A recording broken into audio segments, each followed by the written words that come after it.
Hi, baby.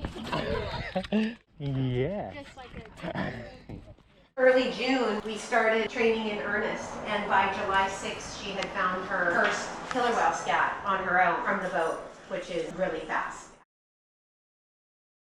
How do you train them? The initial thing that you're doing to try and see whether or not they even have what it takes to be a conservation canine is, do they have an interest in playing with the toys? You take an older sample, show them that sample, let them smell it, and immediately give them their toy. She got it within a day, which was crazy. You start separating the sample from the toy, so you start hiding the sample. In this case, I have lots of whale poop in my freezer. Actually, we have a separate freezer for it now, but I would hide those around our property. Every dog's tail is different. She smells that smell, she freezes. Her tail starts wagging, and then she starts licking her lips. And then as soon as she finds it in the environment, then we give her the toy and play like crazy.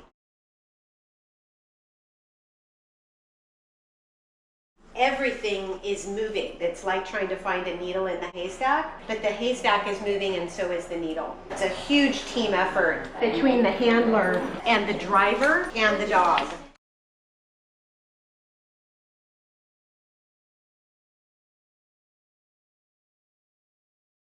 When they're getting enough to eat, meaning there's enough salmon in the environment, that's when those samples float.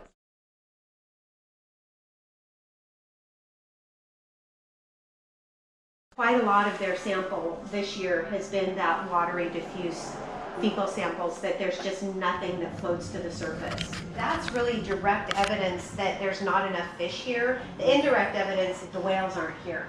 2019 marked the first time since records have been kept for almost 50 years. No members of the southern resident community were seen in the inland waters in the month of June. They just didn't come home.